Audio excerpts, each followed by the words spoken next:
So, friends, once again, welcome back and very good afternoon to everybody.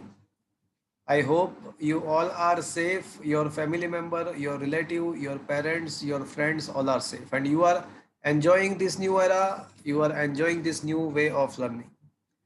Friends, we are discussing the chapter number 7, that is alternating current. जैसे मैंने आपको पहले भी बताया था कि टोटल आपके सिलेबस में 14 चैप्टर्स, उसमें से फर्स्ट 8 चैप्टर जो है वो इलेक्ट्रोमैग्नेटिज्म के बेस पे है। वैसे 8th चैप्टर जो है ना वो इलेक्ट्रोमैग्नेटिक वेव्स है, तो वो एक्चुअली लिंक है इलेक्ट्रोमैग्नेटिज्म एंड ऑप्टिक्स के बीच का लिंक है वो।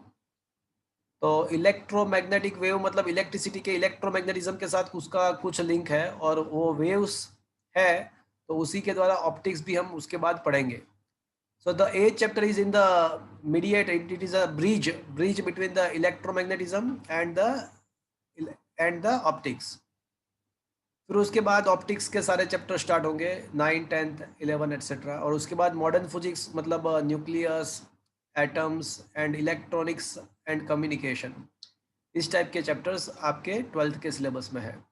On an average I can से अ 12th part of your 12th syllabus is much interesting with respect to 11th. Friends, chapter number 7 में हमने क्या किया था? तो सबसे पहले तो हमने AC एंड DC के बीच में डिफरेंस क्या है वो हमने देखा था। There are some advantages of the alternating current over a DC, वो भी हमने देखा था कि भाई AC का कुछ एडवांटेज है DC के रिस्पेक्ट में। That is why in the practical life in all the world domestic purpose के लिए, ट्रांसमिशन के लिए AC का ही, ऑल्टरनेटिंग करंट का ही यूज होता है। उसके बाद हमने बहुत बेसिक सर्किट्स स्टार्ट किए थे। हमने सबसे पहले ओनली रेजिस्टेंस वाला सर्किट डिस्कस किया था। तो कोई मुझे बताएगा कि ओनली रेजिस्टिव सर्किट है तो उसमें वोल्टेज एंड करंट के बीच में फेज डिफरेंस कितना था? ये लो 5/2। नहीं, ओनली रेजिस्टेंस की बात कर रहा हूँ। तो ओनली रेजिस्टेंस जीरो में 0 था, मतलब voltage and current having a same phase, मतलब दो साथ साथ में 0, साथ में मैक्सिमम, साथ में 0, साथ में नेगेटिव मैक्सिमम, मतलब वो साथ, उसका जो ग्राफ था वो साथ साथ था। बट याद करो उसके बाद, हाँ, हमने ओनली रेजिस्टेंस के लिए करंट का फॉर्मूला डिराइव किया था, वोल्टेज एंड करंट के बेस में बीच में फेज डिफरेंस कितना था वो भी निकाला था। उसके बाद उसके फेजर डायग्राम भी ड्रॉ करे, फेजर डायग्राम भी हमने वोल्टेज एंड करंट के ड्रॉ किए थे। And after that we also derive the equation of the power consumed और average power in the case of only resistance. तो ये रेजिस्टेंस का पूरा पार्ट हमने वहां पे खत्म किया था। उसके बाद हमने इंडक्टर का स्टार्ट किया था। चलो कोई मुझे बताएगा, जैसे ओनली रेजिस्टेंस में I M, maximum current I M is equal to V M by R. तो कोई मुझे बताएगा कि इंडक्टन ओनली इंडक्टिव सर्किट में I M is equal to क्या मिला था मुझे? Vm upon omega L। Very good, V M upon omega L, where omega L is considered to be XL। Inductive reactance, ऐसा कह सकते हैं। और करंट का जो फॉर्मूला था उसमें से मुझे फेज डिफरेंस पता चला था। कोई मुझे बताएगा कि वोल्टेज एंड करंट के बीच में फेज डिफरेंस कितना था? I am talking about the only inductive circuit. तो वोल्टेज एंड करंट के बीच में कितना फेज डिफरेंस था, कोई बताएगा मुझे? उसमें 5/2। π/2 मतलब वोल्टेज इज लेगिंग या करंट इज लेगिंग, कौन लेग कर रहा था? करंट लैग कर रहा है। एग्जैक्टली वहां पे ओनली इंडक्टिव सर्किट में क्या होता है कि current is lagging by phase π/2 with respect to the voltage. और वहां पे इसी के हिसाब से हमने फेज डायग्राम ड्रॉ किया था। करंट को हमने, वोल्टेज का जो फेज डायग्राम था वो ओमेगा टी डायरेक्शन में रखते थे, ओमेगा टी के डायरेक्शन में रखते थे। और करंट को मैंने लेग कराया था, मतलब क्लॉकवाइज डायरेक्शन में लाके 90 तक रखा था। फिर हमने वोल्टेज एंड करंट के जो टाइम के साथ वेरिएशन होता है उसके भी ग्राफ ड्रॉ किए थे। और फिर हमने ऐसा देखा था, मैथमेटिकली देखा था कि what is the power consumed in the case of only inductive circuit. Power consume कितना था इंडक्टर के लिए? किसी को याद है what is the power consumed in the case of only inductive circuit?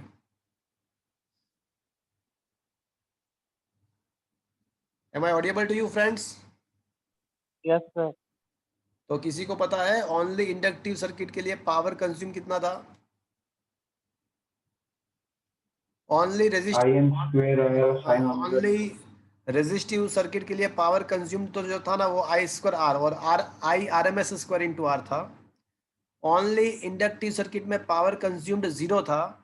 क्यों ऐसा था उसको हमने ग्राफिकली भी देखा था कि भाई इंडक्टर मैग्नेटाइज होता है, तो when the inductor magnetized at that time a flux increases in the inductor, so energy stored as a magnetic energy inside the inductor, but in the next 1/4 cycle inductor gets demagnetized। तो जितना भी energy उसने लिया था source में से वो वापस से सोर्स को वापस कर देगा, वापस से अपोजिट डायरेक्शन में मैग्नेटाइजेशन होगा, वापस से डीमैग्नेटाइज होगा। तो ऐसे मैग्नेटाइजेशन डीमैग्नेटाइजेशन होता रहेगा, बट एनर्जी का लॉस नहीं होगा। जितना एनर्जी वो मैग्नेटाइजेशन के टाइम पे लेगा उतना ही इंडक्टर उतना ही एनर्जी वापस से सोर्स को वापस भेज देगा जब वो डीमैग्नेटाइज होगा। तो that was all about the inductor. उसके बाद हमने ओनली कैपेसिटिव सर्किट भी डिस्कस किया कि भाई ओनली कैपेसिटिव सर्किट है तो उसके लिए मुझे ये बताओ कि करंट का मैक्सिमम वैल्यू जो था I M is equal to वो क्या मिलेगा? कोई बताएगा मुझे? I M is equal to VM upon 1 upon omega c। Perfect. Only capacitive में Vm upon 1 upon omega C, where 1 upon omega c is defined as a xc and that is called the capacitive reactance. capacitive reactance। अब मुझे ये बताओ कि voltage and current के बीच में phase difference कितना था? π/2। π/2 वोल्टेज प्लस एंड करंट के बीच में फेज डिफरेंस π/2, बट मुझे ये बताओ कि कौन आगे था कौन पीछे था? वोल्टेज lag था। लीडिंग था, लैग था, करंट लीड कर रहा था। हाँ, वहां पे करंट लीडिंग था। कैपेसिटर क्या करता है? करंट को लीड करने का ट्राई करता है बाय फेज π/2, मतलब वोल्टेज इंडक्टर में करंट लेगिंग होता है एंड कैपेसिटर में करंट लीडिंग होता है। इंडक्टर में करंट लेगिंग होता है, कैपेसिटर में करंट लीडिंग होता है, वोल्टेज लेगिंग होता है बाय फेज π/2। मतलब कैपेसिटर क्या करने का ट्राई करेगा? करंट को लीड करने का ट्राई करेगा बाय फेज π/2। और फिर लास्ट में उसके भी फेजर डायग्राम्स और उसके टाइम के साथ वेरिएशन कैसे होता है उसके बारे में डिस्कस किया था। और उसके साथ हमने कैपेसिटर में भी एवरेज पावर का फॉर्मूला डिराइव किया था। कोई बताएगा मुझे what was the average power और reciprocated power in the case of only capacitive circuit? 0। 0 वहां पे भी 0 था। क्यों? बिकॉज कैपेसिटर चार्ज होता है डिस्चार्ज होता है, अपोजिट डायरेक्शन में चार्ज होता है वापस से। तो जब वो चार्ज होता है तो वो सोर्स में से एनर्जी गेन करेगा, वापस से वो जब डिस्चार्ज होता है तो वो सोर्स को एनर्जी वापस भेज देगा, वापस से अपोजिट डायरेक्शन में चार्जिंग होगा उसका, तो अपोजिट डायरेक्शन में चार्जिंग होता है वापस से वो एनर्जी गेन करेगा, वापस से डिस्चार्ज होने के टाइम वो वापस अपना एनर्जी सोर्स को वापस दे देगा। तो ऐसे मतलब एनर्जी का ओसिलेशन होगा, एनर्जी लेगा देगा, बट कहीं पे वो एनर्जी का लॉस नहीं करेगा। तो इंडक्टर एंड कैपेसिटर ये दोनों सर्किट में आप करंट को कंट्रोल तो कर पाओगे, because I M is equal to V M upon X L और एक्सी। तो I M is equal to V M upon X L और एक्सी, तो करंट को आपको जितना कंट्रोल करना है वो कर पाओगे। बट बेनिफिट ये रहेगा यहाँ पे कि you can control the current without the power loss. तो that is the benefit of AC circuit.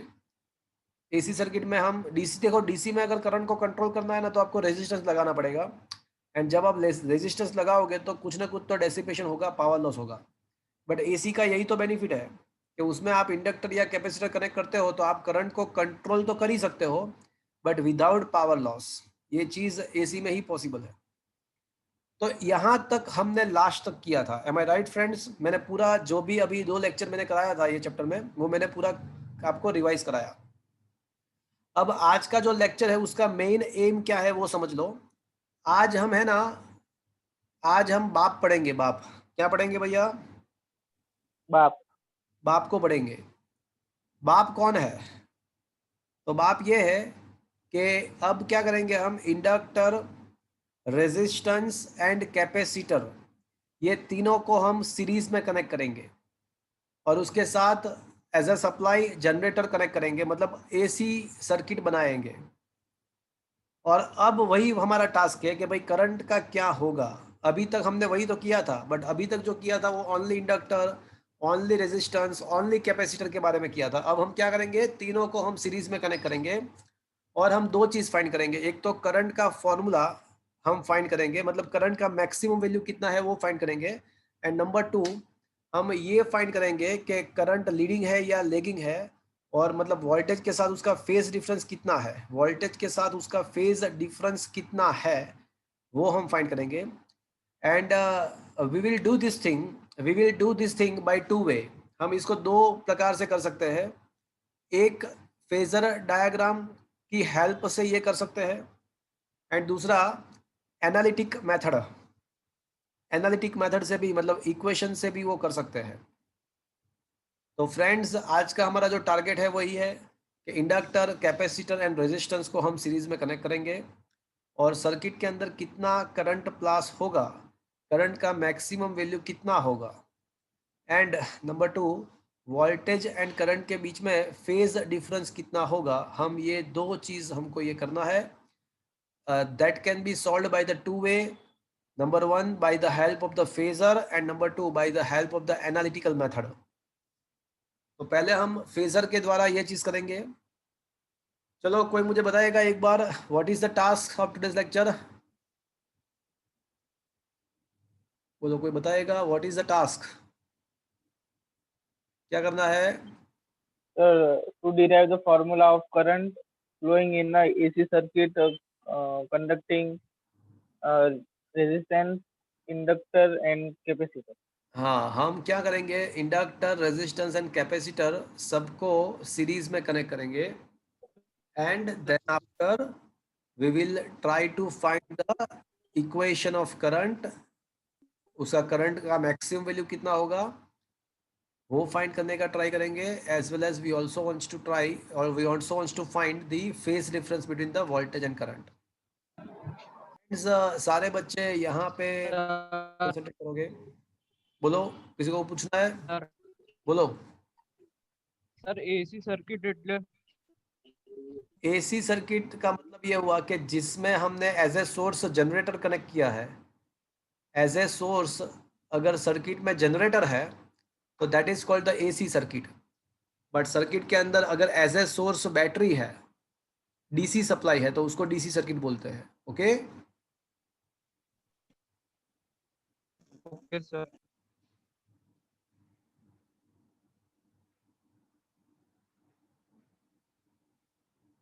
Find equation of a current and phase difference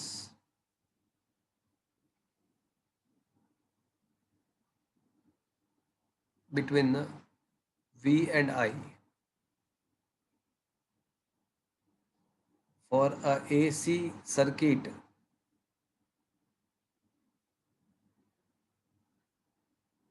consisting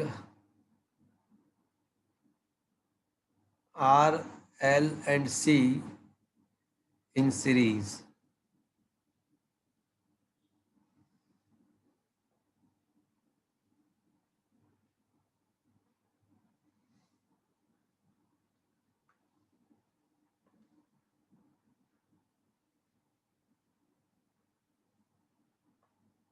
okay friends,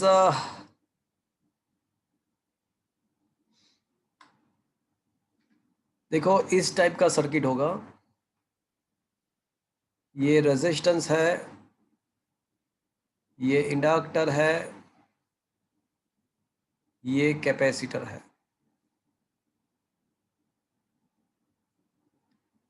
और इसके साथ तीनों कंपोनेंट आप देख सकते हो कि सीरीज में है। और इसके साथ हम क्या करेंगे, एक जनरेटर को कनेक्ट करेंगे। जनरेटर का वोल्टेज आपको पता है, हम क्या लेते हैं always, Vm sin omega T. और हमारा टारगेट क्या है, हमारा इंटेंशन क्या है कि ये सर्किट में कैसा करंट फ्लो होगा, सर्किट के अंदर कैसा करंट फ्लो होगा, वो हमारा टारगेट है। तो ये चीज हम फेजर के द्वारा करेंगे। बट एक बार याद कर लेते हैं, कोई भी हार्मोनिक फंक्शन का जो एम्पलीट्यूड है, हार्मोनिक फंक्शन का जो एम्पलीट्यूड है वो फेजर में वेक्टर का क्या हो जाएगा?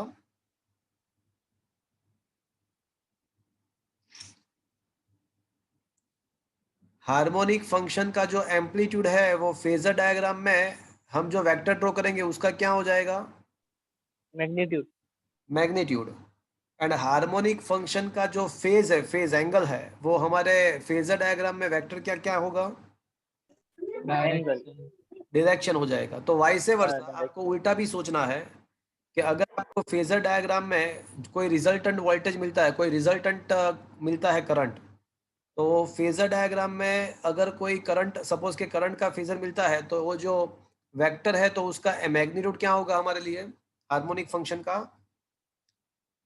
फेजर में वेक्टर का मैग्नीट्यूड हार्मोनिक फंक्शन का क्या हो जाएगा? Amplitude. Amplitude.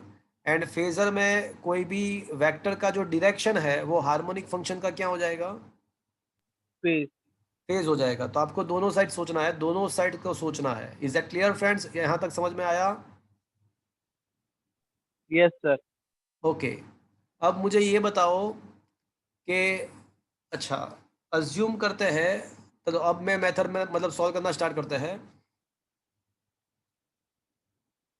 Late potential difference sir જે પેલો 1 એટલે વીએમ અપોન ઓમેગા એલ છે, પછી 1 ઓમેગા સી છે, તો એ ઓમેગા અને આ સાઈનમાં જે ઓમેગા છે સેમ જ છે? हाँ एग्जैक्टली वो सेम ही है, वही ओमेगा ये है, वही ओमेगा है वो, और कहीं इससे तो ओमेगा आया नहीं है पूरे थ्योरी में। तो ये ઓકે સર। इक्वेशन के अंदर जो ओमेगा है ना वो जनरेटर का ही एंगुलर फ्रीक्वेंसी है। इक्वेशन के अंदर जो ओमेगा है वो जनरेटर का ही एंगुलर फ्रीक्वेंसी है। तो आपने बहुत मस्त बात बोली कि इंडक्टिव रिएक्टेंस का वैल्यू क्या है, तो इंडक्टिव रिएक्टेंस का वैल्यू ओमेगा एल है।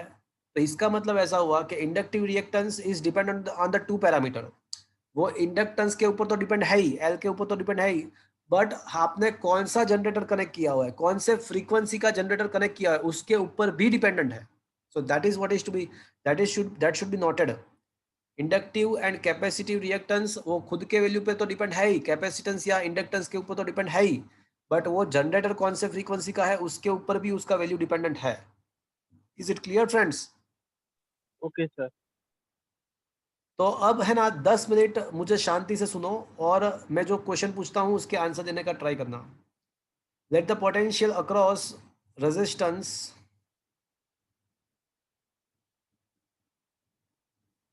maximum potential across a resistance is a VR maximum। तो VR maximum is equals to, मुझे क्या लिखना चाहिए? कैन आई से IM into R?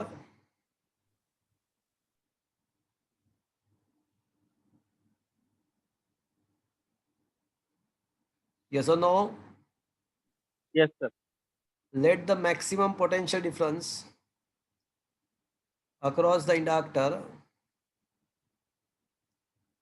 is a VC maximum। तो कोई मुझे बताएगा VC maximum is equals to मुझे क्या लिखना चाहिए? Anybody?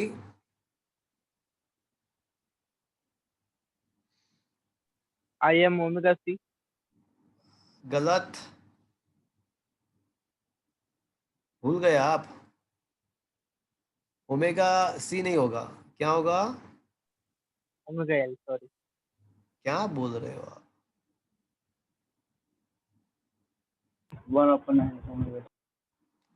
कैपेसिटिव का रेजिस्टेंस जो है ना वो ओमेगा सी नहीं होता है, 1/ओमेगा सी होता है। तो IMXC, इज दैट क्लियर? तो बट यहाँ इंडक्टर। अरे इंडक्टर की बात है ना, आप कैपेसिटर कंफ्यूज कर दिया, कंफ्यूज कर दिया। तो इंडक्टर के लिए क्या होता है भैया? Omega L.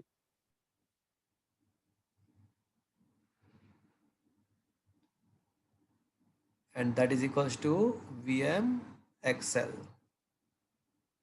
Similarly, let maximum potential difference across a capacitor, तो कैपेसिटर में हम इसका सिंबल VCM लगाएंगे। सर आ શું લખ્યું વીએમ એક્સએલ कहाँ पे?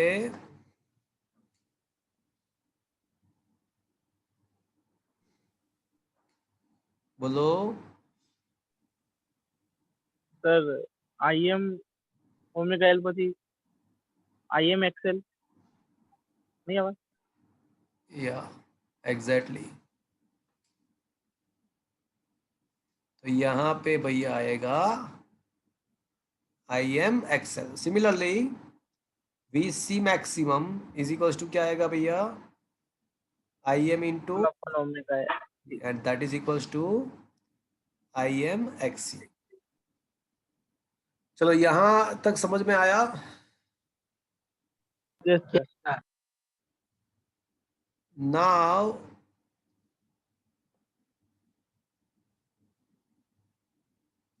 देखो, आपको पता है कि रेजिस्टेंस के लिए जो वोल्टेज एंड करंट का जो फेज होता है वो कितना होता है? For the case of only resistance, what is the phase difference between the voltage and current? Only resistance, बोलो। 0 Yeah. So now we are now a phasor of VR, voltage across the resistance, is in the same direction of I. Is it okay, friends? Voltage across the resistance, across the resistance जो voltage होगा उसका phasor diagram कौन से direction में होगा? तो बोले current के डायरेक्शन में ही होगा। अब मुझे ये बताओ कि phasor of VL, phasor of a voltage across the inductor, तो वो करंट के रिस्पेक्ट में लीडिंग होगा या लेगिंग होगा? Leading leading. देखो याद करो, ओनली इंडक्टर में हमने क्या पढ़ा था कि current was lagging behind the voltage, current was lagging behind the voltage by phase π/2। तो करंट अगर लेगिंग है इंडक्टर में तो वोल्टेज के बारे में क्या कह सकते हैं? लीडिंग। या एग्जैक्टली। तो the phasor of VL is leading with respect to current I by phase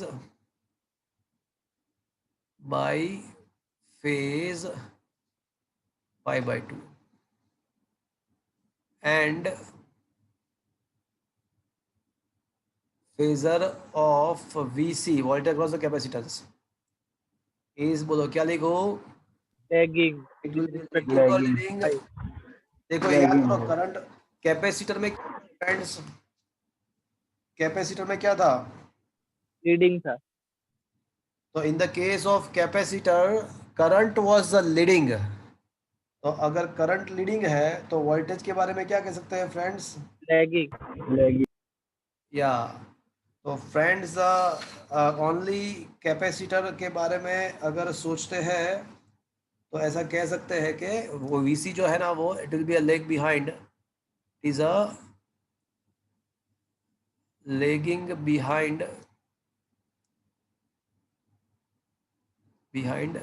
current by phase, क्या लिखो?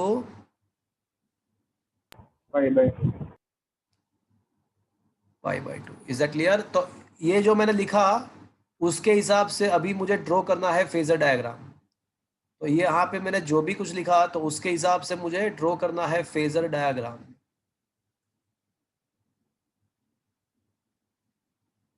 સર તમે બધામાં IM લખ્યું છે તો એનો મતલબ કરંટ સેમ જ થશે ऑब्वियसली ये सारे कौन से कॉन्फ़िगरेशन में है?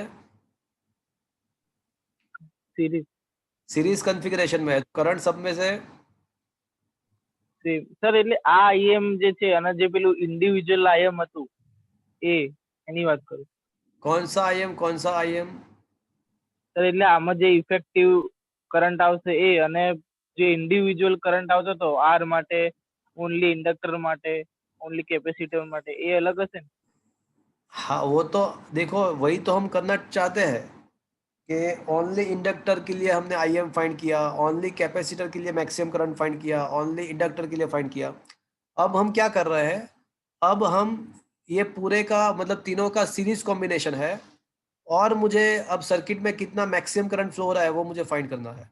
और मैंने अज्यूम कर लिया कि वो IM है। अब IM का फॉर्मूला ही तो मुझे निकालना है। अब वो क्या आएगा वही तो हमारा क्वेश्चन है, वही तो हमारा क्वेश्चन है। बट अभी मैंने ऐसा अज्यूम करके मैं चला कि let the current flowing from the circuitry, the maximum value of the current flowing in the circuitry is assume to be IM। अब वो IM कितना है वही तो मुझे फाइंड करना है। Is it clear? Yes sir. तो अब मैं है ना करंट का फेजर डायग्राम ड्रॉ करता हूँ। तो करंट का जो फेजर है ना वो मैं कहीं पे भी यहाँ पे अज्यूम कर लेता हूँ कि ये डायरेक्शन में है, assuming that the phasor of current is in this direction। तो ये मैंने करंट का फेजर डायग्राम ड्रॉ किया, ये हमारा करंट है। उसका जो ये जो लेंथ है ना एरो का वो कितना होगा, वेक्टर मैग्नीट्यूड। तो वो हमारे हार्मोनिक फंक्शन का क्या हो जाएगा, एम्पलीट्यूड। अब मुझे ये बताओ कि वोल्टेज का अगर मुझे फेजर डायग्राम ड्रॉ करना है तो वोल्टेज अक्रॉस द रेजिस्टेंस मुझे मैं कहाँ पे बताऊँ, वोल्टेज अक्रॉस सेम डायरेक्शन, के साथ में बताऊँ, 90 आगे बताऊँ या सेम 90 पीछे बताऊँ, कहाँ पे बताऊँ? सेम। देखो वोल्टेज अक्रॉस द रेजिस्टेंस है ना उसका फेजर एग्जैक्टली सेम डायरेक्शन में ही रहेगा। क्या ये बात आपको समझ में आया भैया? वोल्टेज अक्रॉस द रेजिस्टेंस जो है उसका फेज डायग्राम उसी डायरेक्शन में रहेगा जहां पे करंट है। क्या ये बात आपको समझ आया? Yes sir.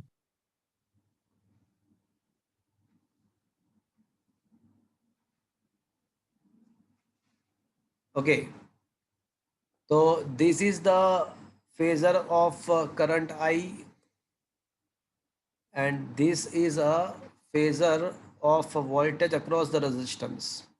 अब मेरा जो टारगेट है ना वो मुझे इंडक्टर का वोल्टेज का फेजर डायग्राम ड्रॉ करना है।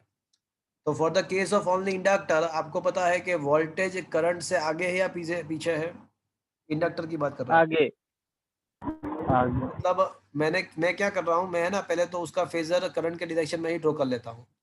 अब मुझे बताओ कि मुझे इसको इस क्लॉकवाइज डायरेक्शन में घुमाना चाहिए या उसको एंटी क्लॉकवाइज डायरेक्शन में घुमाना चाहिए? Anti clockwise.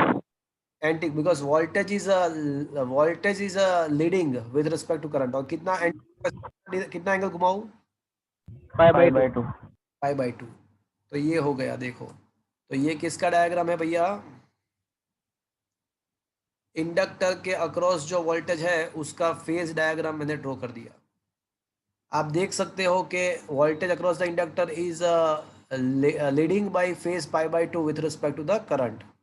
अब सोचो कि कैपेसिटर का अगर मुझे वोल्टेज का फेजर डायग्राम ड्रॉ करना है तो पहले मैं है ना कैपेसिटर का भी करंट के डायरेक्शन में ही ड्रॉ कर लेता हूँ।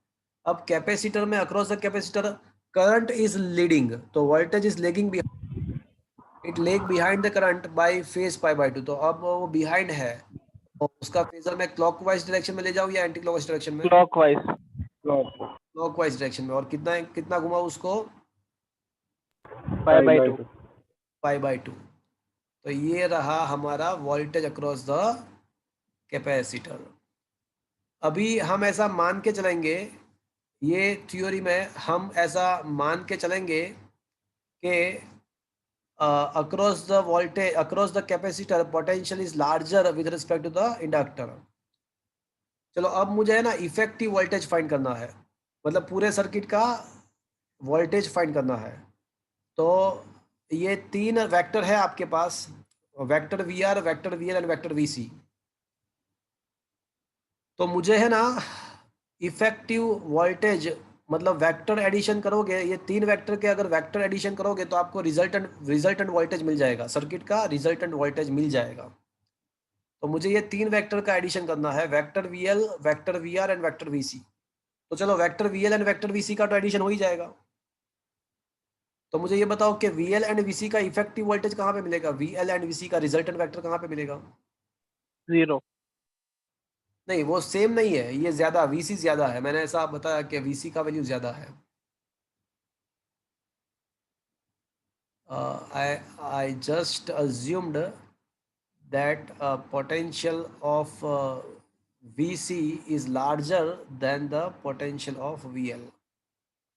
સર બટ વેક્ટર એડિશન તો આપણે કોઈક મોશનલ ટર્મ હોય ધારો કે વેલોસિટી એની માટે કરતા હતા ને એમાં तो વેક્ટર वही तो એડિશન बात है, तो लास्ट लेक्चर में वही तो मैंने सिखाया था आपको कि ये चैप्टर कौन सा है, तो बोले ऑल्टरनेटिंग करंट है। बट यहाँ पे हमने फेजर क्यों लाए, तो फेजर वो एक हिसाब से ट्रिक है। फेजर जो है ना वो तो एक्चुअली एक ट्रिक है, वो एक्चुअली तो ट्रिक है। देखो हमने करंट के फेजर डायग्राम ड्रॉ किए, वोल्टेज के फेजर डायग्राम ड्रॉ किए, और देखो करंट एंड वोल्टेज खुद में खुद तो कैसे है, करंट एंड वोल्टेज दोनों है ना वो स्केलर क्वांटिटी है, वो दोनों स्केलर क्वांटिटी है। फिर भी हमने उसको वेक्टर फॉर्म में शो किया। वो क्यों किया उसका रीजन ही तो आज हम पढ़ रहे हैं। उसका रीजन ऐसा है कि by the help of the phasor diagram you can easily obtain the equation of current. तो हम यहाँ पे फेजर डायग्राम की हेल्प की मदद से करंट का इक्वेशन डिराइव करेंगे, तो आप देखोगे कि ये बहुत इजी रहेगा। और एक दूसरा एनालिटिकल मेथड भी है, तो जब मैं आपको एनालिटिकल मेथड सिखाऊंगा तो आपको रियल में पता चल जाएगा कि भाई ये फेजर का trick, phasor is a one kind of trick, it is not a genuine thing. We are just representing a scalar quantity in the vector form. We are representing the scalar quantity in the vector form. So it is not a real physics. It is just a trick. But by applying of this trick, we are able to get the relation between the voltage and current or equation of the current very easily. और वही हम कर रहे हैं अभी। और मैं without phasor analytical method के द्वारा भी करंट का फॉर्मूला डिराइव करूंगा, तो आपको डिफरेंस समझ में आ जाएगा कि फेजर क्यों हम यूज करते हैं। ओके, तो यस सर यहाँ पे 3 वोल्टेज है, तो मुझे रिजल्टेंट वोल्टेज फाइंड करना है। मतलब क्या हुआ कि फेजर में मुझे क्या करना पड़ेगा, तीनों वेक्टर का मुझे वेक्टर सम करना पड़ेगा। तो मुझे ये बताओ कि VL एंड VC का तो वेक्टर सम हो ही जाएगा, वो कौन से डायरेक्शन में आएगा उसका resultant vector VL and VC का। વીસી में हाँ, तो टूवर्ड्स VC आएगा। मैं अभी ऐसा मान के चल रहा हूँ, ऐसा मान के चल रहा हूँ कि VL is greater than VC, और आई कैन से I had assume that the XL is greater than XC, sorry VL is less than VC और XL is less than XC, ऐसा मैं मान के चलता हूँ। XL का वैल्यू XC से कम है, ऐसा मैं मान के चल रहा हूँ अभी। और अगर उसका अपोजिट सिचुएशन है तो भी क्या होगा वो भी हम देख ले, उसका अपोजिट अगर सिचुएशन है तो उसका क्या होगा वो भी हम देख लेंगे। बट कैन आई से this will be the resultant vector of VL and VC। क्या मैं ऐसा कह सकता हूँ कि ये जो है वो VL एंड VC का रिजल्टेंट वेक्टर है? क्या मैं ऐसा कह सकता हूँ this is the resultant vector of VC plus VL, vector form में इसका एडिशन। बट मैग्नीट्यूड फॉर्म में ये कितना आएगा, कोई बताएगा मुझे इसका मैग्नीट्यूड कितना होगा? ये इसका वेक्टर फॉर्म में तो एडिशन है, बट मैग्नीट्यूड इस ये जो एरो है उसका मैग्नीट्यूड कितना रहेगा, कोई बताएगा मुझे? वेक्टर एडिशन हुआ बट उसका मैग्नीट्यूड कितना होगा? Under root V VC L square square plus plus V C VL square. Square का होल रूट।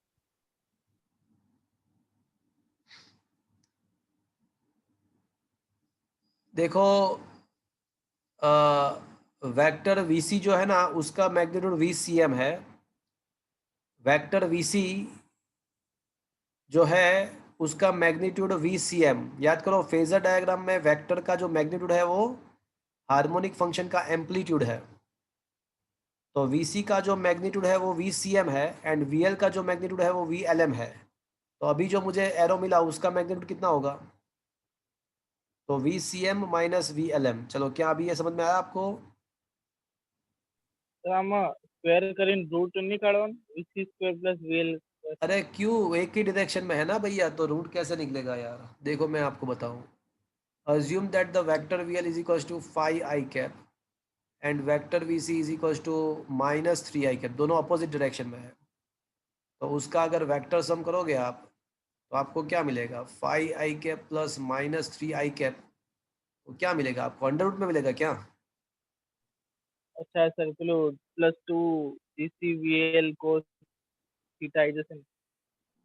हाँ तो वो करना तो वो कर लो, तो थीटा 180 होगा, कोस 180 हाँ माइनस सर हाँ है, तो वापस से भैया वहाँ पे आप आ जाओगे, वहाँ पे ही आप आ जाओगे, a माइनस बी का स्क्वायर ही हो जाएगा वापस से। हाँ सर। कोई भी कुछ भी कर लो आप, वही आएगा आपका। Is that clear? Yes sir. Okay.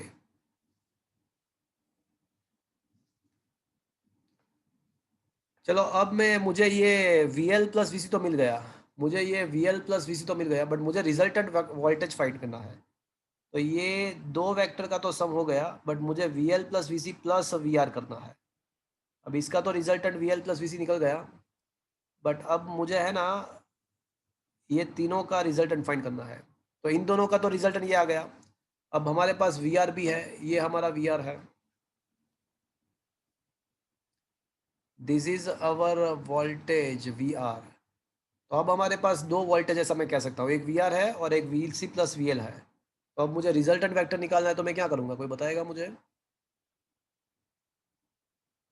अब आपके पास दो वेक्टर्स है, एक वेक्टर VR है और दूसरा वाला जो है वो VL plus VC plus VL है। अब मुझे है ना, मुझे अभी वेक्टर एडिशन तो पैरेललोग्राम वाला। एग्जैक्टली ग्राफिकल मेथड हम कर रहे हैं अभी, तो पैरेललोग्राम का यूज़ करेंगे। तो पैरेललोग्राम का यूज़ करेंगे,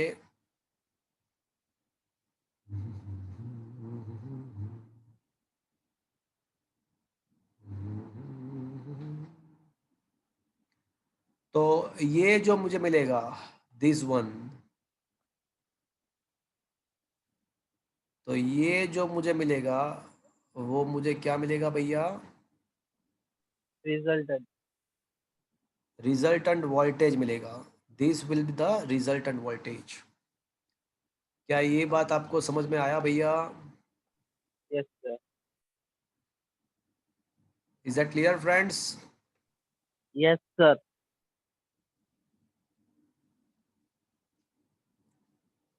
ये डायग्राम मेन है फ्रेंड्स, ये डायग्राम जो है that is the main thing.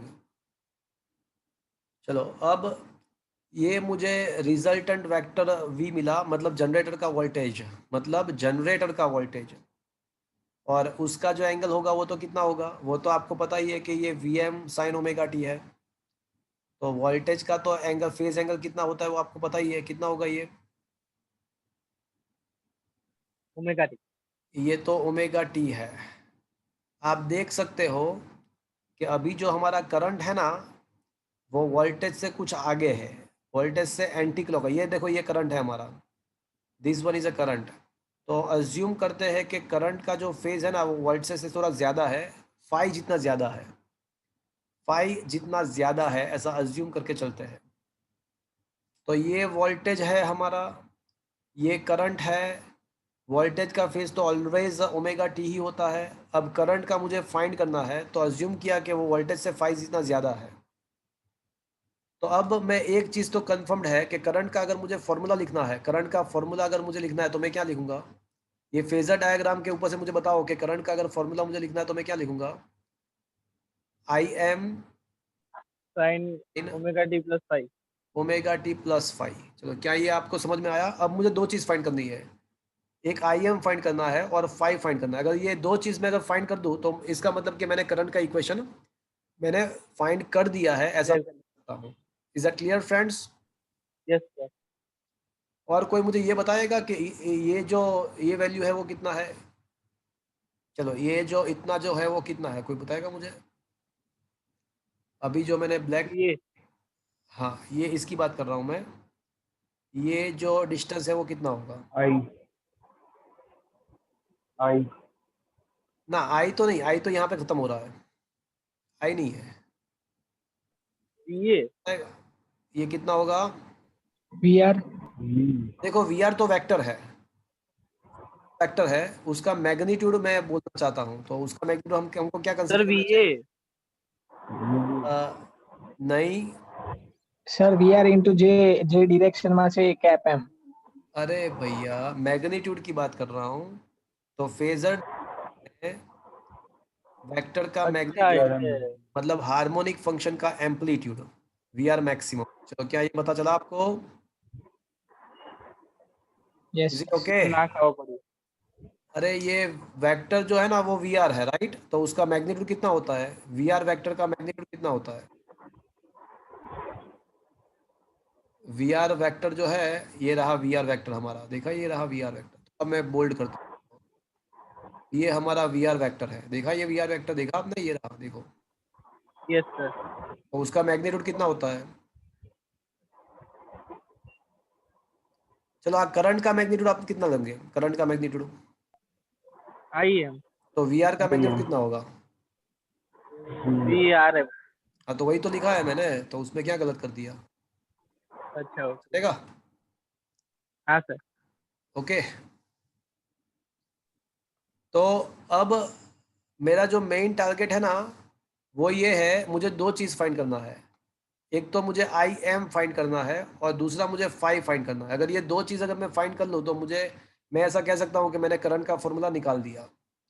From the figure friends, from figure I can से, can I say we maximum square, मतलब ये जो है ना वो वी एम है, देखो ये वोल्टेज का, फेजर वोल्टेज का, बट उसका मैग्नीट्यूड वी एम रहेगा।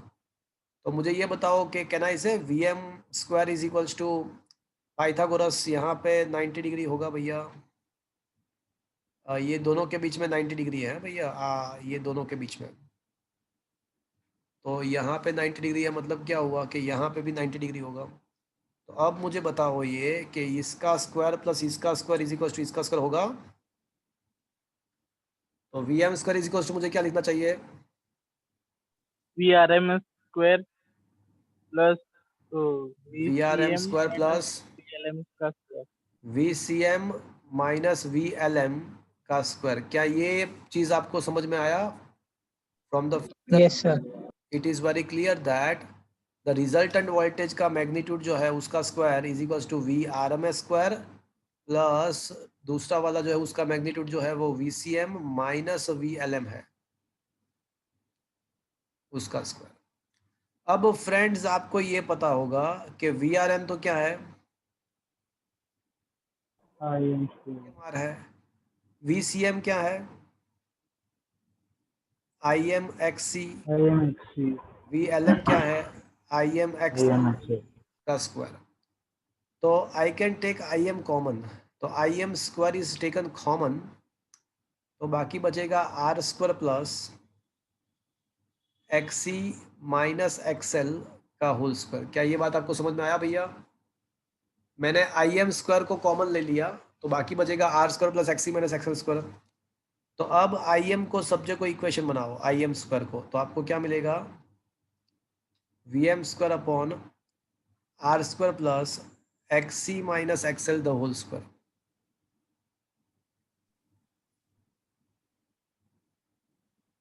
तो अब रूट निकालते हैं, तो I M is equal to बचेगा आपके पास वी एम अपॉन रूट में R square plus X C minus XL the whole square, and that is given by, that is written as a Vm by Z, that is written as a Vm by Z, where Z is known as a impedance, it is known as a impedance of the circuit, impedance of a circuit. And now I can say the value of the Z can be found by the formula R square plus XL minus XC, sorry, XC minus XL the whole square। मतलब जो काम only resistance में are कर रहा था, only resistance में are कर रहा था, जो काम ओनली इंडक्टर में एक्सएल कर रहा था, जो काम ओनली कैपेसिटर में एक्स सी कर रहा था, वही काम आर एल एंड सी तीनों जब सीरीज में है तो वही काम कौन करेगा? जेड करेगा। M is equal to V M by Z, where Z is equal to root में R square plus X is minus XL the whole square. तो जो काम ओनली रेजिस्टेंस में I M is equal to V M by R था, only inductor में I M is equal to V M by XL था, only capacitor में I M is equal to V M by x सी था, but in the case of R L and C all are in series, so here we got im is equals to vm by z, where z can be found by this formula। तो क्या ये चीज आपको पता चली friends? Sir બધા સિરીઝમાં connected છે તો પછી ડાયરેક્ટ આપણે વોલ્ટેજનું એડિશન ના કરી દઈએ બધાનું. तो वही तो किया हमने, वेक्टर फॉर्म में वही तो किया, वेक्टर फॉर्म में हमने वही किया। देखो मेरी बात सुनो, आप जो बोल रहे हैं ना वो सही है, बट वो इंस्टंटेनियस वोल्टेज के लिए सही है, इंस्टंटेनियस वोल्टेज के लिए वो सही है, but we are talking about the maximum voltage.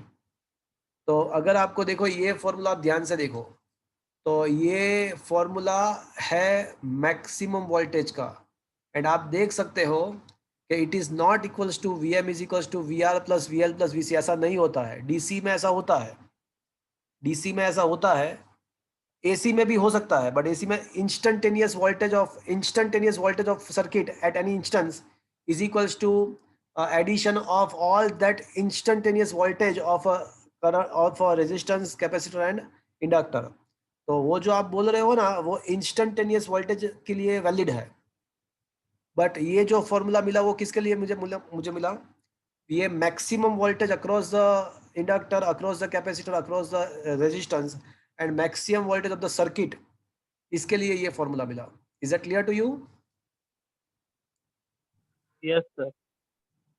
तो इंस्टंटेनियस वोल्टेज के लिए वो बराबर है according to the Kirchhoff's law, but ये मुझे सबके मैक्सिमम वोल्टेज के साथ रिलेशन मिला मुझे। अब दूसरी बात, अब मुझे यहाँ पे फेज भी फाइंड करना है, तो from the figure I can say tan phi is equals to क्या होगा, बताओ tan phi is equals to क्या लिखना चाहिए मुझे? तो किसके रिस्पेक्ट में? हाँ यहाँ किसके रिस्पेक्ट में नहीं है, फिगर में से देखो tan phi is equals to क्या होगा, opposite side upon adjacent side. तो अपोजिट साइड क्या आएगा, एडजेसेंट साइड क्या आएगा, बता दो मुझे।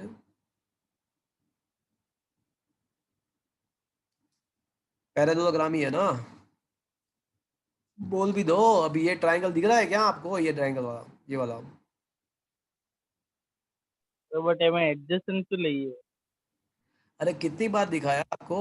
VRM हाँ दिख तो रहा है आपको, सामने है, आपके सामने ही तो है। Is it okay friends? Is it okay?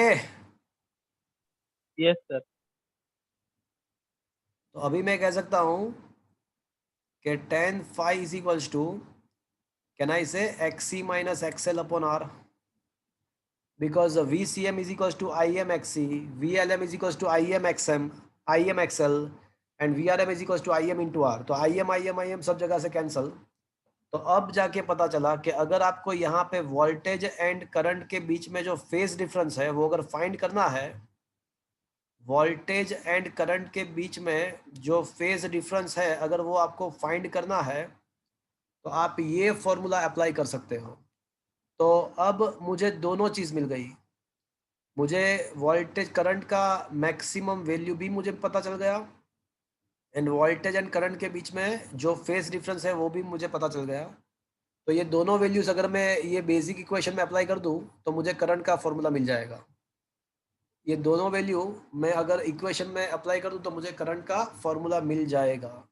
तो क्या फ्रेंड्स ये आप फेजर डायग्राम के हेल्प से ये करंट का फॉर्मूला फाइंड करने का मेथड आपको समझ में आया? Yes sir. अब थोड़ा ग्राफ भी टाइम के साथ कैसा वेरिएशन होता है वो भी एक बार देख लेते हैं, टाइम के साथ कैसे वेराई होता है वो भी हम देख लेते हैं एक बार। तो finally what we got, what is the conclusion we are able to obtain in the case of R, L and C in series?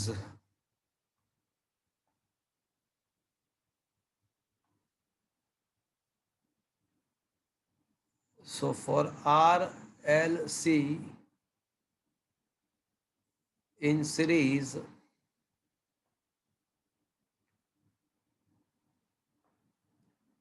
अगर हमने supply voltage Vm sine omega T provide किया है सप्लाई वोल्टेज, तो हमको current का formula क्या मिला, for XC greater than XL, XC greater than XL, we got the equation of the current as a equation of the current I is equals to Im sin omega t plus phi. That is the case 1 where Im is equals to Vm by Z, and that is equals to Vm upon root में Vm upon in root r square plus xc minus xl का square, and phi is equals to tan phi is equals to क्या मिलेगा मुझे, xc minus xl by r, ये आपको tan phi मिलेगा। और यहाँ पे अगर आप ग्राफ ड्रॉ करोगे, यहाँ पे अगर आप वोल्टेज एंड करंट का ग्राफ ड्रॉ करोगे तो क्या होगा भैया, जो करंट है ना वो वोल्टेज से थोड़ा आगे चलेगा, because it is a leading by phase phi. तो if you draw the graph of V and I versus time, तो वोल्टेज का तो ग्राफ आपको ऑलवेज पता है कि कैसा रहेगा, वो तो जो साइन फंक्शन है वही रहेगा, वो तो वही वाला साइन फंक्शन वाला ही मिलेगा। बट करंट में क्या होगा कि वो थोड़ा वोल्टेज से आगे रहेगा, वो थोड़ा वोल्टेज से है ना थोड़ा आगे रहेगा। तो अगर वोल्टेज यहाँ से नीचे उतर रहा है तो करंट थोड़ा आगे से नीचे उतरेगा। तो करंट का जो ग्राफ मिलेगा वो थोड़ा इस टाइप का मिलेगा।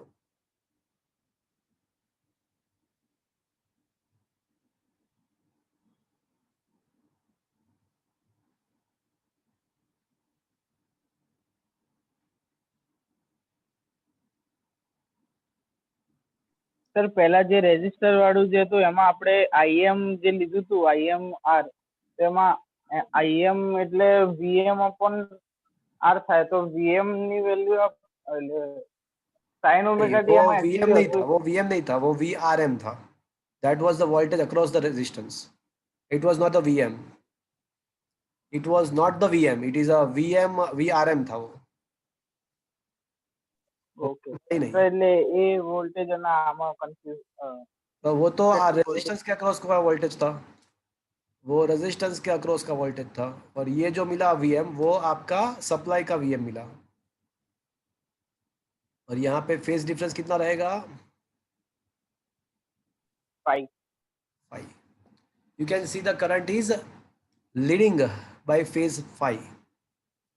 अब केस नंबर 2, जो केस आपके टेक्स्ट बुक में नहीं है बट आपको वो समझ लेना चाहिए। Case number 2, this one is a case number 1।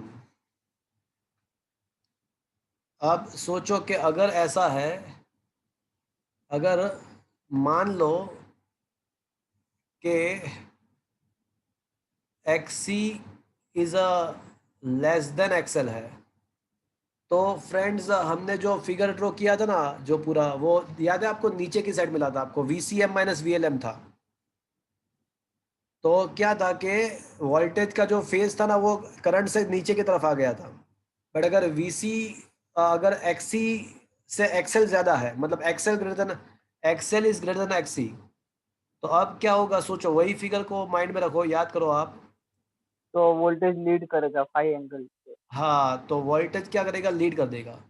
तो अगर ऐसा है, अगर ऐसा कुछ है तो फॉर्मूला में क्या क्या चेंजेस आएंगे मुझे ये बताओ। चलो अगर ऐसा है तो सबसे पहले करंट का फॉर्मूला क्या मिलेगा मुझे,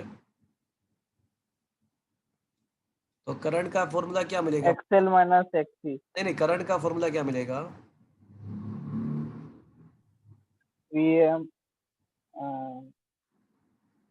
तो सबसे पहले करंट का फॉर्मूला क्या मिलेगा, तो करंट है ना पीछे रहेगा वोल्टेज से, तो IM sin omega T plus phi नहीं आएगा, क्या आएगा, माइनस फाई। बात है, आप सोचो, देखो एकदम सिंपल सी बात है। आपको पता है कि रेजिस्टेंस क्या करने का ट्राई करता है, तो रेजिस्टेंस है ना वो वोल्टेज एंड करंट को साथ में रखने का, रेजिस्टेंस है ना वो वोल्टेज एंड करंट को साथ में रखने का ट्राई करता है। Resistance, only resistance voltage and current को साथ में रखने का ट्राई करता है। अब इंडक्टर क्या करता है, इंडक्टर वोल्टेज को आगे ले जाने का ट्राई करता है, मतलब करंट को पीछे ले जाने का ट्राई करता है।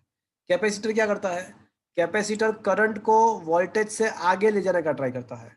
तो सीधी सी बात है कि अगर कैपेसिटिव रिएक्टेंस का इफेक्ट ज्यादा है तो करंट आगे रहेगा, बिकॉज कैपेसिटर वही तो करने का ट्राई करता है, वो करंट को आगे लाने का ट्राई करता है। और अगर इंडक्टिव रिएक्टेंस का वैल्यू ज्यादा होगा तो वो क्या करने का ट्राई करेगा, वो वोल्टेज करंट को वोल्टेज से पीछे रखेगा। तो अब अगर कैपेसिटिव रिएक्टेंस का वैल्यू ज्यादा है, logically as well as graphically from the phasor diagram you will get this. अब मुझे ये बताओ कि where I M is equals to क्या होगा अभी। तो अब आई एम का वैल्यू है ना वही आएगा, वी एम अपॉन जेड ही आएगा, बट जेड का वैल्यू अभी आप लिखना हो तो क्या लिख सकते हो, बोलो क्या लिखना चाहिए भैया।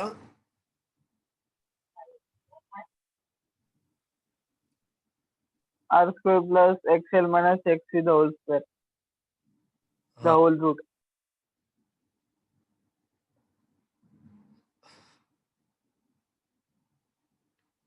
यहाँ पे चाहे आप एक्स सी माइनस एक्सएल लिखो या एक्सएल माइनस एक्स लिखो, कोई फर्क नहीं पड़ता, स्क्वायर ये ना। हाँ बराबर।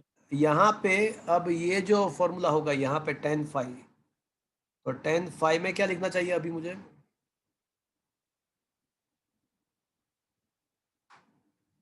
XL minus X E upon R लिखना चाहिए। Is that clear friends? Sir એટલે કરંટ બંને કેસમાં સેમ જ આવશે ને? अरे उसका मैक्सिमम वैल्यू सेम रहेगा, बट मेन चीज क्या है कि मेन चीज ये है कि लीडिंग लेगिंग कौन है। तो पहले केस में कौन लीडिंग था, जब कैपेसिटेंस का इफेक्ट ज्यादा है तो करंट वाज लीडिंग। अब कौन आएगा लीडिंग में, વોલ્ટેજ। अब कौन लीड करेगा, अब current is lagging behind the voltage, मतलब वोल्टेज इज मतलब this much the phase is a phi, but who is leading, so here I can say a voltage is leading.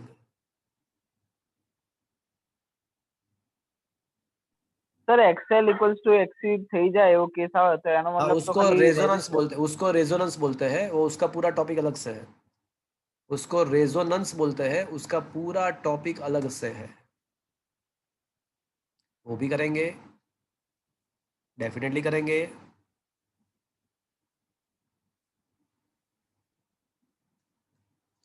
देखो जो voltage का तो फॉर्मूला है ना वो तो वही का वही है, तो वोल्टेज का तो ग्राफ हमको वही मिलेगा, जो साइन फंक्शन का जो है वही का वही,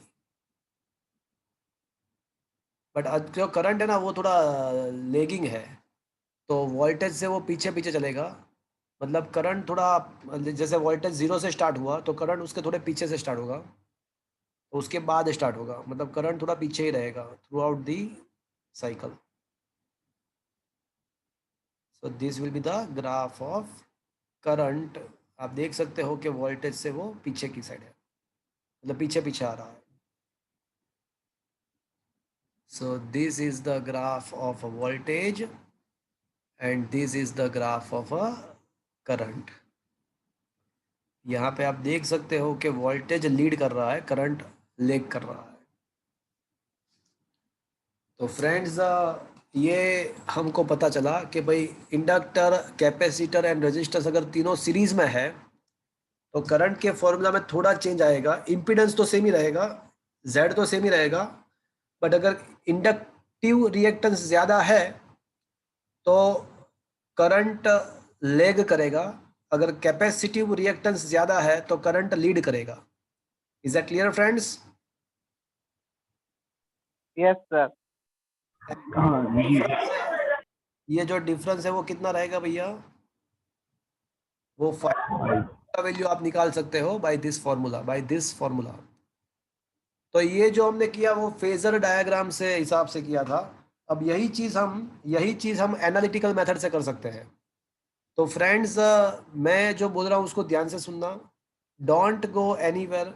अब जस्ट 15 मिनट मुझे दे दो, 15 मिनट्स मुझे दे दो, कहीं पे मत जाना, मैं जो बोल रहा हूँ उसको ध्यान से शांति से समझने का ट्राई करना। तो अभी जो क्वेश्चन है वो ये है कि by the analytical method derive the formula of maximum current and the phase difference between the voltage and current.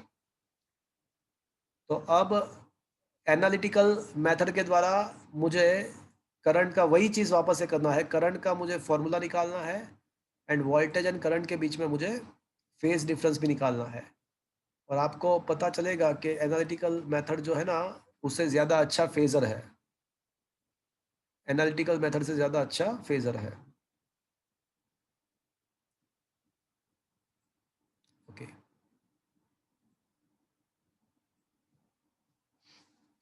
so friends, I am requesting you everybody, please don't go anywhere till the end of the theory, otherwise it will be difficult for you to prepare.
Okay,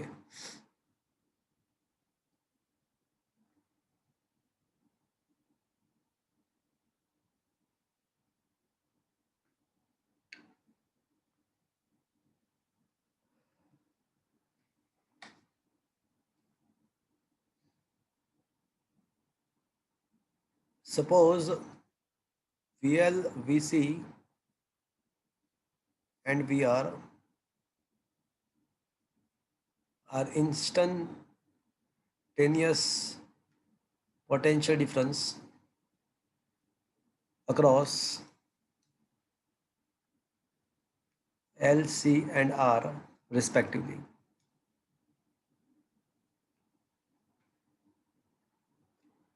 Then I can say VR plus VL plus VC is equals to V, where V is the supply voltage. चलो कोई मुझे बताएगा VR मुझे क्या लिखना चाहिए?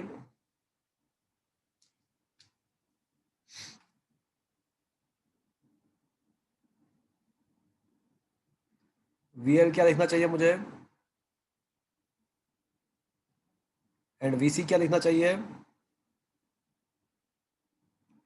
अरे बोल भी दो।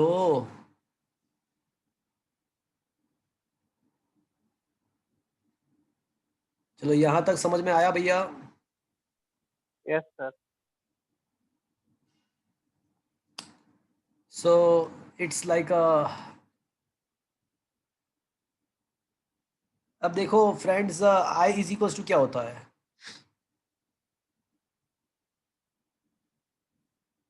IM sin omega T. नहीं नहीं, हाँ वो बराबर है, आपकी बात सही है, but can I say I is equals to dq by dt?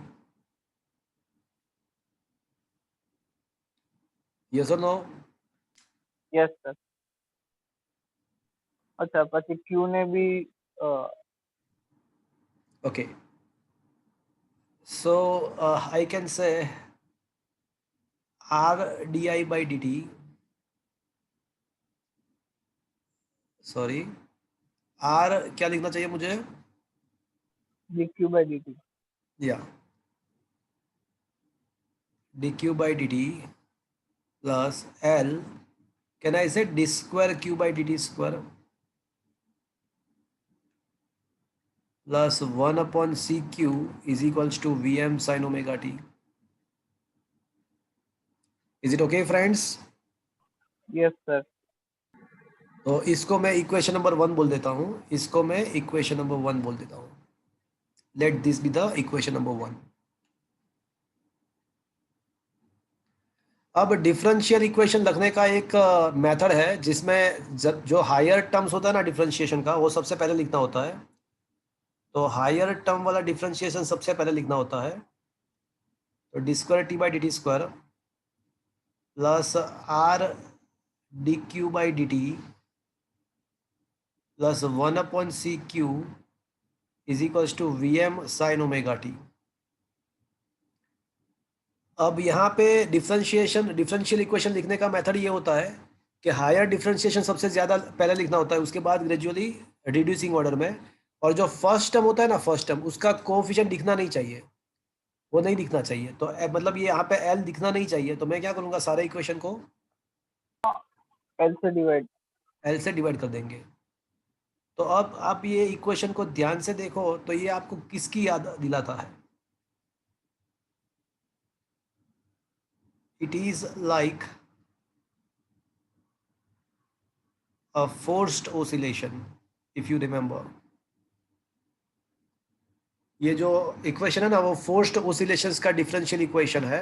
अगर आपको याद करना है तो मैं आपको याद करा दूं, याद नहीं है तो फोर्स्ड ओसिलेशन का जो डिफरेंशियल इक्वेशन था वो D square X by D T square plus B by M D X upon D T plus K by M into X is equals to F zero by M sine omega T. So that was the differential equation of the forced oscillation, if you remember chapter number 14, 11th standard। तो अब क्या, तो forced oscillations का जो solution था ना, वो कुछ ऐसा था। हमने फोर्स्ड ओसिलेशंस का कुछ सॉल्यूशन देखा था, तो it will be like xm, that is maximum value of the displacement was amplitude a, फिर sign omega T plus something alpha, ऐसा कुछ उसका सॉल्यूशन था। तो अगर फोर्स ओसिलेशन का सॉल्यूशन अगर ऐसा है, तो हमारा जो डिफरेंशियल इक्वेशन है उसका भी सॉल्यूशन इसी टाइप का होना चाहिए। तो हम अज्यूम करते हैं कि suppose the solution of a differential equation, तो यहाँ पे किसका इक्वेशन है, तो बोले क्यू का इक्वेशन है, तो उसका सॉल्यूशन भी इसी टाइप का है, ऐसा मान के चले। X is equals to amplitude मतलब मैक्सिमम डिस्प्लेसमेंट, तो यहाँ पे maximum charge and sine omega T plus phi, ऐसा प्लस समथिंग अज्यूम करते हैं कि थीटा, अल्फा के बदले थीटा अज्यूम करते हैं। तो ये मैं अज्यूम करके चलता हूँ कि भाई इसका सॉल्यूशन ऐसा होना चाहिए। क्यों ऐसा अज्यूम किया? With the comparison of the force oscillation, with the comparison of a force oscillation. Force oscillation आप 11th स्टैंडर्ड के बुक खोल के देखना कि उसका सॉल्यूशन क्या इस टाइप का है, तो आपको मिल जाएगा। तो उसी हिसाब से मैंने यहाँ पे हमारा जो डिफरेंशियल इक्वेशन था उसका सॉल्यूशन लिखा कि भाई Q is equal to Q M sine omega T plus theta. तो अब क्या, तो अब D Q by D T मुझे क्या लिखना चाहिए? तो फिर तो बोलो D Q by D T क्या लिखना चाहिए मुझे?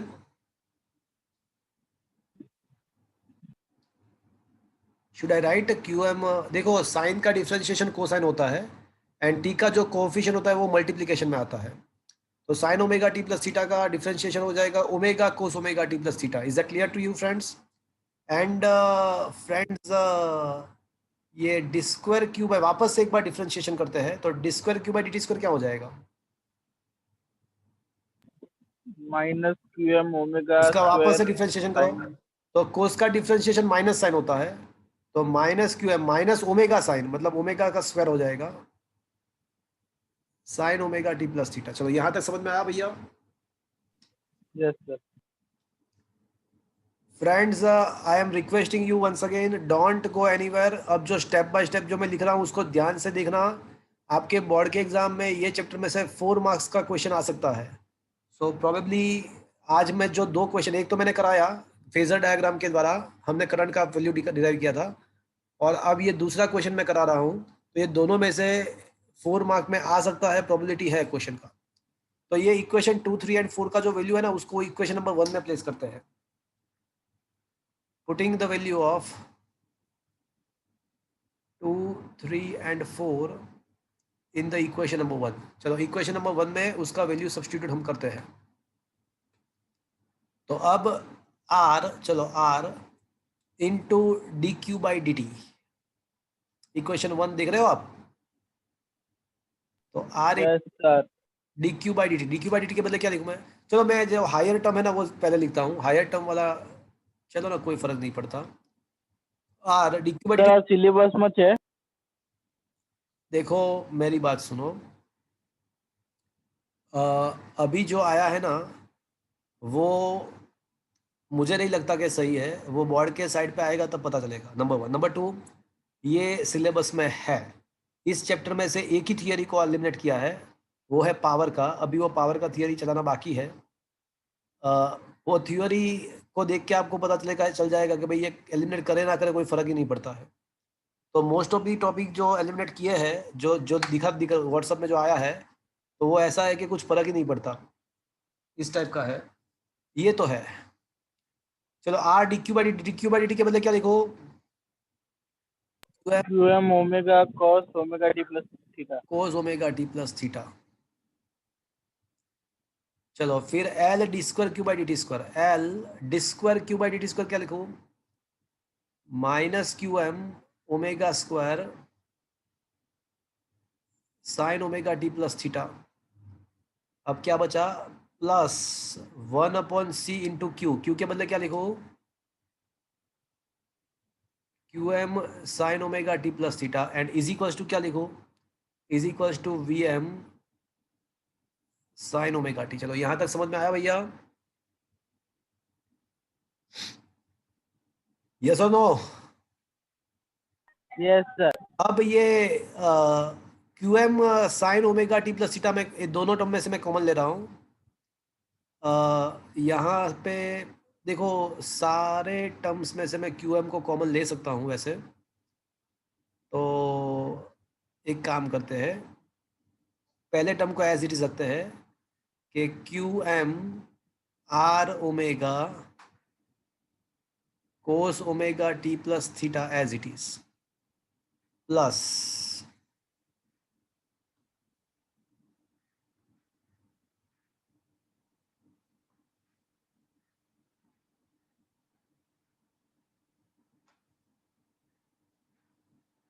ओके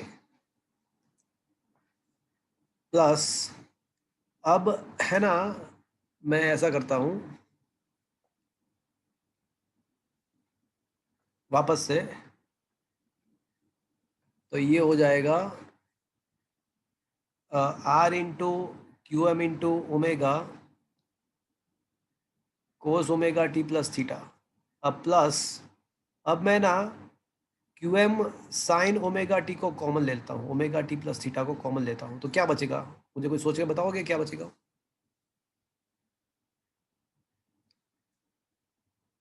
क्या बचेगा? Q M sine omega omega square minus 1/c। 1/c minus omega square L. Is that okay friends? Is it okay? Yes sir. Is it okay? Yes sir. क्या बचेगा? V M sine omega T. देखो यहाँ पे 1/c बचा और minus वाला omega square L बचा, बाकी Q M sine omega T plus theta तो मैंने कॉमन ले लिया। अब है ना, पूरे टर्म, पूरे ये सब टर्म में से मैं क्यू एम को कॉमन लेता हूँ, Q M common, Q M को मैंने कॉमन लिया, तो यहाँ पे बचेगा भैया R omega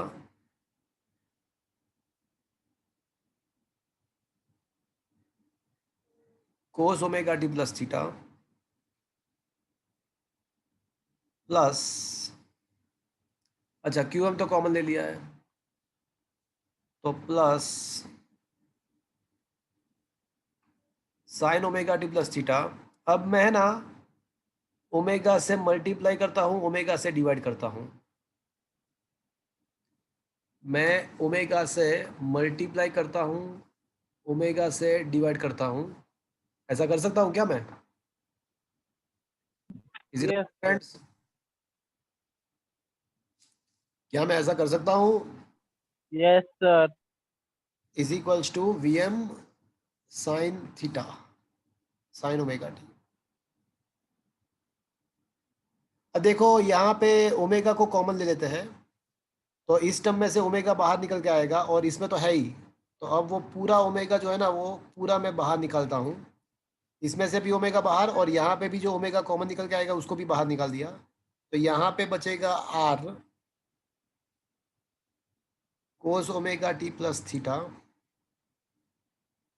plus 1/ωc minus omega L into sin omega t plus theta is equals to, ये पूरा bracket over, is equals to Vm sin omega t। क्या मैं ऐसा कह सकता हूँ friends? Is it okay? Yes sir, अब yes sir. मैं है ना, अब z से मल्टीप्लाई कर रहा हूँ, z से डिवाइड कर रहा हूँ, तो ये QM ओमेगा z मैंने z से मल्टीप्लाई कर दिया और यहाँ पे लिखूंगा R/z cos omega t plus theta plus, can I say it is a XC minus XL? Yes sir, it is XC minus XL। मैंने मल्टीप्लाई z से किया है तो मुझे डिवाइड भी करना पड़ेगा। मैंने मल्टीप्लाई किया है तो मुझे डिवाइड भी करना पड़ेगा और यहाँ पे बचेगा sign omega t plus theta.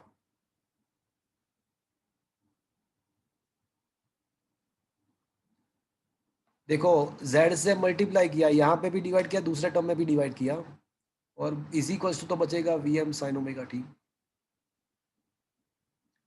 अब मैं है ना अज्यूम कर रहा हूँ, I am assuming that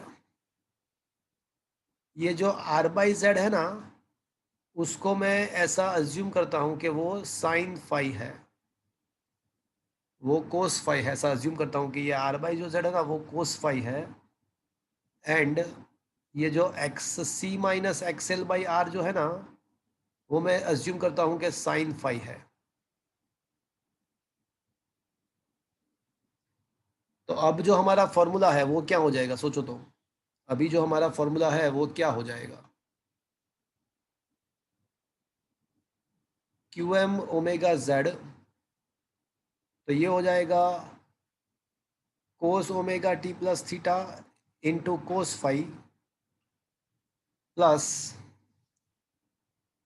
plus plus क्या होगा, sine omega T plus theta into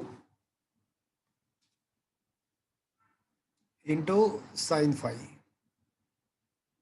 is equals to Vm sine omega T. अब मुझे ये बताओ कि cos alpha cos beta plus sine alpha sine beta क्या होता है? Cos alpha cos beta plus sine alpha sine sine beta. Alpha plus beta, beta. अरे क्या बोल रहे हो आप? अल्फा प्लस बीटा, अरे यार, साइन का मतलब, अरे कोस अल्फा कोस बीटा, अच्छा sorry, cos alpha minus beta. हाँ sine alpha sine beta is equals to cos of alpha minus beta होता है। Am I right friends? Yes और no? Yes sir.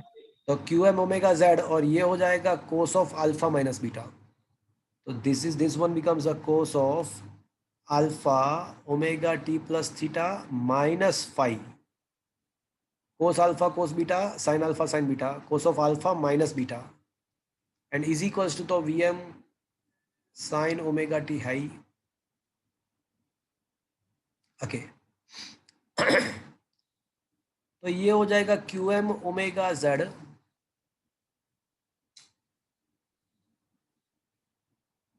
Cos of omega t plus theta minus phi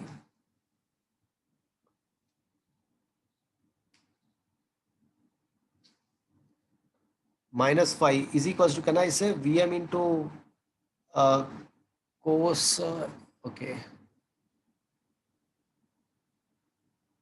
Vm omega Z cos of omega, थोड़ा Vm omega Z cos of omega t plus theta minus phi is equals to